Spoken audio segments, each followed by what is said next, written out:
ನಮಸ್ಕಾರ ಸ್ನೇಹಿತರೆ, motivational mindset ಚಾನಲ್ಗೆ ಸ್ವಾಗತ. ಇವತ್ತಿನ ವಿಷಯ ಜೀವನದಲ್ಲಿ ಎಲ್ಲರೂ ಒಂದಲ್ಲ ಒಂದು ಹಂತದಲ್ಲಿ ಅನುಭವಿಸಿರ್ತಕ್ಕಂಥ ಒಂದು ಭಾವನೆ ಅಂತಲೇ ಹೇಳ್ಬೋದು. ಅದ್ರ ಬಗ್ಗೆ ಮಾತಾಡ್ತೀನಿ. ಏನದು? ನೆಗೆಟಿವ್ ಥಾಟ್ಸ್, ನಕಾರಾತ್ಮಕ ಆಲೋಚನೆಗಳು. ನಕಾರಾತ್ಮಕ ಆಲೋಚನೆಗಳು ಅಥವಾ ನೆಗೆಟಿವ್ ಥಾಟ್ಸ್ ಬರೋದು ಸರಿನಾ ತಪ್ಪಾ? ಅಥವಾ ನೆಗೆಟಿವ್ ಥಾಟ್ಸ್ಗಳು ಬರ್ತಾ ಇದೆ, ನಕಾರಾತ್ಮಕ ಆಲೋಚನೆಗಳು ಬರ್ತಾ ಇದೆ ಅಂದ ತಕ್ಷಣ ನಾನು ಕೆಟ್ಟವನಾ? ಅಥವಾ ನನಗೆ ಯಾಕೆ ಬರುತ್ತೆ, ಬೇರೆಯವ್ರಿಗೆ ಬರಲ್ವಾ?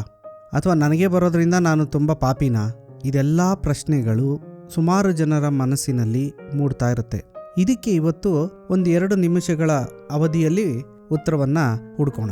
ನೆಗೆಟಿವ್ ಥಾಟ್ಸ್ ಅಥವಾ ಪಾಸಿಟಿವ್ ಥಾಟ್ಸ್. ನೋಡಿ ಸ್ನೇಹಿತರೆ, ಪ್ರಪಂಚದಲ್ಲಿ ಯಾವ ಥರ ನೆಗೆಟಿವ್ ಆ್ಯಂಡ್ ಪಾಸಿಟಿವ್ ಎರಡೂ ಇರುತ್ತೋ, ಅರ್ಧನಾರೀಶ್ವರನಾಗಿರ್ಬೋದು, ದೇವಾನುದೇವತೆಗಳು ತೋರಿಸೋದು, ರಾಕ್ಷಸರು, ದೇವತೆಗಳು, ಎಲ್ಲ ಸ್ಟೇಜಲ್ಲೂ ಕೂಡ ಎಲ್ಲದರಲ್ಲೂ ಕೂಡ ಒಂದು ನೆಗೆಟಿವ್ ಒಂದು ಪಾಸಿಟಿವ್ ಇದ್ದೇ ಇರುತ್ತೆ.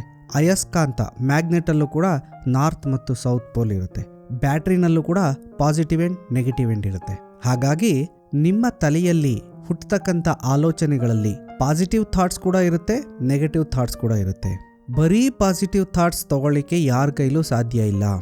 ಬರೀ ನೆಗೆಟಿವ್ ಥಾಟ್ಸ್ ಬರಲಿಕ್ಕೂ ಕೂಡ ಸಾಧ್ಯ ಇಲ್ಲ. ಆತನಲ್ಲೂ ಕೂಡ ಒಂದಷ್ಟು ಪಾಸಿಟಿವ್ ಥಾಟ್ಸ್ ಬರ್ತಾ ಇರುತ್ತೆ. ಹಾಗಾದರೆ ಏನಿದ್ರರ್ಥ? ಹೆಂಗೆ ಇದು ಕನ್ಫ್ಯೂಷನ್ನು? ಹೌದು, ಥಾಟ್ಸ್ ಹುಟ್ಟತಕ್ಕಂಥ ಜಾಗ ಇದೆಯಲ್ಲ, ಕೆಲವರು ಬ್ರೈನ್ ಅಂತಾರೆ, ಕೆಲವರು ಆತ್ಮ ಅಂತಾರೆ, ಕೆಲವರು ಹೃದಯ ಅಂತಾರೆ, ವಾಟ್ ಎವರ್ ಇಟ್ ಈಸ್, ಏನಾದರೂ ಇರಲಿ, ಒಟ್ಟಿನಲ್ಲಿ ನಿಮ್ಮ ತಲೆಯಲ್ಲಿ ಒಂದು ಥಾಟ್ಸ್ ಬರುತ್ತೆ. ಆ ಯೋಚನೆ ಹುಟ್ಟತಕ್ಕಂಥ ಜಾಗಕ್ಕೆ ಖಂಡಿತ ಗೊತ್ತಿಲ್ಲ ಈಗ ಬಂದಿರತಕ್ಕಂಥ ಥಾಟು ನೆಗೆಟಿವಾ ಅಥವಾ ಪಾಸಿಟಿವಾ ಅಂತ. ಹೌದು, ಒಂದು ಯೋಚನೆ ಹುಟ್ಟುತ್ತೆ, ಅದು ಪ್ಯೂರಾಗಿ ಯೋಚನೆಯಾಗೇ ಇರುತ್ತೆ. ಲೈಕ್ ಆಗ್ತಾನೆ ಹುಟ್ಟಿದ ಮಗುವಿನ ಹಾಗೆ. ಅದಕ್ಕೆ ಕೆಟ್ಟದು ಒಳ್ಳೇದು ಏನೂ ಗೊತ್ತಿರಲ್ಲ. ಆ ಹುಟ್ಟಿದಂಥ ಥಾಟ್ ಇದೆಯಲ್ಲ, ಅದು ಒಳ್ಳೆಯದ ಕೆಟ್ಟದ್ದ ಅಂತ ನಿರ್ಧಾರ ಮಾಡೋದು ನಿಮ್ಮೇಲೆ ಬಿಟ್ಟಿದ್ದು. ಆದುದರಿಂದ ಒಂದು ಆಲೋಚನೆ ಹುಟ್ಟಿದ್ರೆ ನಿಮ್ಮ ತಲೆನಲ್ಲಿ, ಅದರ ಬಗ್ಗೆ ನಿಮಗೆ ಅರಿವು ಮೂಡಬೇಕು. ಆ ಆಲೋಚನೆಯನ್ನು ನೀವು ಮುಂದೆ ಇಟ್ಕೊಂಡು ಯೋಚಿಸ್ಬೇಕು, ಚಿಂತಿಸಬಾರ್ದು, ಯೋಚಿಸ್ಬೇಕು. ಈ ಆಲೋಚನೆ ನಕಾರಾತ್ಮಕದ್ದ ಅಥವಾ ಸಕಾರಾತ್ಮಕದ್ದ? ಆಗು ಹೋಗುಗಳ ಬಗ್ಗೆ ಅವಲೋಕನ ಮಾಡಬೇಕು. ಎಲ್ಲಿವರೆಗೂ ನೀವು ಇದು ಮಾಡ್ತೀರಾ ಅಲ್ಲಿವರೆಗೂ ನಿಮ್ಮ ಮೇಲೆ ಯಾವುದೇ ನೆಗೆಟಿವ್ ಥಾಟ್ಸ್ ಎಫೆಕ್ಟ್ ಆಗಲ್ಲ. ಯಾಕೆಂದರೆ ಆ ಥಾಟು ಇನ್ನೂ ನಿಮ್ಮ ಕೈಯಲ್ಲೇ ಇದೆ. ಒಮ್ಮೆ ಈ ಥಾಟ್ನ ನೀವೇನಾದರೂ ಎಕ್ಸಿಕ್ಯೂಟ್ ಮಾಡಿದಾಗ ಮಾತ್ರ ಅದರ ಬರ್ತಕ್ಕಂಥ ಫಲಾನುಫಲಗಳು ನಿಮ್ಮ ಮೇಲೆ ಎಫೆಕ್ಟ್ ಆಗುತ್ತೆ. ಆದ್ದರಿಂದ ಥಾಟ್ ಹುಟ್ಟೋದು ತಪ್ಪಲ್ಲ. ನೀವು ಇನ್ಫೀರಿಯಾರಿಟಿ ಕಾಂಪ್ಲೆಕ್ಸ್ ಬೆಳೆಸ್ಕೋಬೇಡಿ. ಅಯ್ಯೋ, ನನ್ನಲ್ಲಿ ಬರೀ ನೆಗೆಟಿವ್ ಥಾಟ್ಸ್ ಬರ್ತಾ ಇದೆ, ಹಾಗಾದರೆ ನಾನು ಕೆಟ್ಟವನು, ನನ್ನ ಮನಸ್ಸು ಸರಿ ಇಲ್ಲ. ಖಂಡಿತ ಅಲ್ಲ. ನಿಮ್ಮಲ್ಲಿ ನೆಗೆಟಿವ್ ಥಾಟ್ಸ್ ಬರ್ತಾ ಇದೆ ಅಂತ ನಿಮ್ಗೆ ಅರಿವಾದ ಕೂಡಲೇ 90% ಸಾಲ್ವ್ ಆದಂಗೆ ಅದು. ಅದನ್ನು ಸಪ್ರೆಸ್ ಮಾಡ್ಲಿಕ್ಕೆ ಹೋಗಬೇಡಿ, ಆದರೆ ಎಕ್ಸಿಕ್ಯೂಟ್ ಮಾಡಬೇಡಿ. ಅದನ್ನು ಸೈಡಿಗೆ ಬಿಸಾಕಿ. ಫೋರ್ಸುಬಲಿ ಅಥವಾ ನಾಟಕೀಯವಾಗಿರ್ಬೋದು ಪಾಸಿಟಿವ್ ಥಾಟ್ಸ್ ಬರೋ ಥರ ಇಮ್ಯಾಜಿನೇಷನ್ ಮಾಡ್ಕೊಳ್ಳಿ, ಸಮಯ ತಗೊಳ್ಳಿ. ಆಗ ನಿಧಾನವಾಗಿ ನೆಗೆಟಿವ್ ಥಾಟ್ಸ್ ಬರೋದು ಕಮ್ಮಿ ಆಗ್ತಾ ಹೋಗುತ್ತೆ. ಹಾಗಾದರೆ ಇದಕ್ಕೆ ಉಪಾಯ ಏನು? ಹಾಗಾದರೆ ಇದನ್ನು ಹೇಗೆ ನಾವು ಕಂಟ್ರೋಲ್ ಮಾಡ್ಬೋದು? ತುಂಬ ಸುಲಭ. ಥಾಟ್ ಹುಟ್ಟೋ ಜಾಗವನ್ನು ಬದಲಿಸುವ ಶಕ್ತಿ ನಿಮಗಿಲ್ಲ, ನನಗೂ ಇಲ್ಲ. ಆ ಥರ ಏನಾನ ಇದ್ದರೆ ಅವನನ್ನು ಗೌತಮ ಬುದ್ಧ ಅಂದ್ಬಿಡ್ಬೋದು.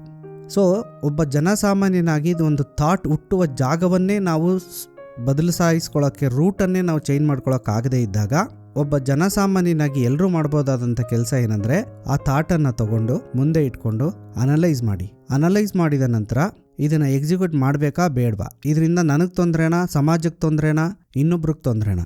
ಈ ಥಾಟನ್ನು ನಾನು ಎಕ್ಸಿಕ್ಯೂಟ್ ಮಾಡಿದ್ರೆ ಬರ್ತಕ್ಕಂಥ ಪರಿಣಾಮಗಳು ನನ್ನ ಮೇಲೆ ಏನು ಬೀರ್ತವೆ, ಇಷ್ಟನ್ನು ಅನಲೈಸ್ ಮಾಡಿ ಆಗ ಡಿಸೈಡ್ ಮಾಡಿ ಇದು ನಕಾರಾತ್ಮಕನ ಸಕಾರಾತ್ಮಕನ ಅಂತ. ಹೀಗೆ ಮಾಡಲಿಕ್ಕೆ ಎಲ್ಲರ ಕೈಲೂ ಆಗುತ್ತಾ? ಖಂಡಿತ ಆಗುತ್ತೆ. ಆದರೆ ಒಂದು ಷರತ್ತು, ನೀವು ಈ ರೀತಿ ಪ್ರೋಸೆಸ್ ಮಾಡಲಿಕ್ಕೆ ಮನಸ್ಸನ್ನು ತುಂಬ ಶಾಂತವಾಗಿ ಇಟ್ಕೋಬೇಕಾಗುತ್ತೆ. ನೀವೇನಾದರೂ ಉದ್ವೇಗದಲ್ಲಿ, ಕೋಪದಲ್ಲಿ ಥಾಟ್ ಪ್ರೋಸೆಸ್ ಮಾಡಲಿಕ್ಕೆ ಹೋದಾಗ ನಿರ್ಧಾರಗಳು ತುಂಬ ಕಠೋರವಾಗಿರ್ತವೆ. ಆಗ ಬರ್ತಕ್ಕಂಥ ಪರಿಣಾಮಗಳು ತುಂಬ ಡೇಂಜರ್ ಆಗಿರುತ್ತೆ. ಆದುದರಿಂದ ದೊಡ್ಡೋರು ಹೇಳ್ತಾರೆ, ಕೋಪ ಬಂದಾಗ ಯಾವುದೇ ನಿರ್ಧಾರಗಳನ್ನ ತಗೋಬೇಡ, ಮಾತುಗಳನ್ನ ಕೊಡಬೇಡ ಅಂತ. ಇಲ್ಲೂ ಹಾಗೇನೆ. ನಿಮ್ಮಲ್ಲಿ ಹುಟ್ಟಿರ್ತಕ್ಕಂಥ ಥಾಟ್ಗಳನ್ನು ನೀವು ಅನಲೈಸ್ ಮಾಡಬೇಕಾದ್ರೆ, ಯೋಚನೆಗಳನ್ನು ನೀವು ಅನಲೈಸ್ ಮಾಡಬೇಕಾದ್ರೆ, ಪರಿವೀಕ್ಷಣೆ ಮಾಡುವಾಗ ಮನಸ್ಸನ್ನು ಆದಷ್ಟು ಶಾಂತವಾಗಿಟ್ಕೊಳ್ಳಿ, ನ್ಯೂಟ್ರಲ್ ಆಗಿಟ್ಕೊಳ್ಳಿ. ಸರಿನಾ? ನ್ಯೂಟ್ರಲ್ ಆಗಿಟ್ಕೊಂಡಂಥ ಮನಸ್ಸಿನ ಮುಂದೆಗಡೆ ನಿಮ್ಮ ಯೋಚನೆಯನ್ನು ತಂದಿಡಿ. ಅಡ್ವಾಂಟೇಜ್ ಡಿಸಡ್ವಾಂಟೇಜನ್ನು ಲಿಸ್ಟ್ ಮಾಡ್ಕೊಳ್ಳಿ. ಆಗ ನಿಮಗೆ ಅರಿವಾಗ್ಬಿಡುತ್ತೆ. ಈ ರೀತಿ ನೀವು ಸ್ವಲ್ಪ ದಿನ ಸ್ಟಾರ್ಟಿಂಗಲ್ಲಿ ನಿಮ್ಗೆ ಸ್ವಲ್ಪ ಕಷ್ಟ ಆಗ್ಬೋದು, ಸಮಯ ತಗೋಬೋದು. ಆದರೆ ಹೋಗ್ತಾ ಹೋಗ್ತಾ ಹೋಗ್ತಾ ಇದು ನಿಮಗೆ ರುಟೀನ್ ಆದಾಗ, ಹಾಬಿ ಆದಾಗ ನಿಮ್ಮ ಜೀವನ ನಿಧಾನವಾಗಿ ಉತ್ತುಂಗದ ರೀತಿಗೆ ಹೊರಟಿರುತ್ತೆ. ಇದರ ಎಫೆಕ್ಟ್ಗಳು ನಿಮ್ಗೆ ಇಮ್ಮಿಡಿಯೇಟ್ ಗೊತ್ತಾಗಲ್ಲ. ಒಂದು 6 months 1 year ಆದಮೇಲೆ ನಿಮಗೆ ಇದರ ಉಪಯೋಗಗಳು ಗೊತ್ತಾಗ್ತಾ ಬರುತ್ತೆ. ಆದ್ದರಿಂದ ನಕಾರಾತ್ಮಕ ಯೋಚನೆಗಳು ಹುಟ್ಟೋದು ತಪ್ಪಿಲ್ಲ, ಆದರೆ ಅದನ್ನು ಅನಲೈಸ್ ಮಾಡಬೇಕಾಗುತ್ತೆ. ಅದರ ಬಗ್ಗೆ ಯೋಚನೆಯನ್ನು ಮಾಡಿ ಆ ನೆಗೆಟಿವ್ ಥಾಟನ್ನು ಡಿಸಿಷನ್ ತಗೊಳ್ಬೇಕಾದ್ರೆ ನೀವು ಆತ್ಮವನ್ನು, ಪರಮಾತ್ಮನನ್ನು ಶಾಂತವಾಗಿಟ್ಕೊಂಡು ತುಂಬ ಸಮಯ ಕೊಟ್ಟು ಯೋಚನೆ ಮಾಡಿ ಆಮೇಲೆ ನಿರ್ಧಾರಗಳನ್ನ ತಗೊಳ್ಳಿ. ಆಗ ನೆಗೆಟಿವ್ ಥಾಟ್ಸ್ ನಿಲ್ಲಾಗುತ್ತೆ. ನಮಸ್ಕಾರ.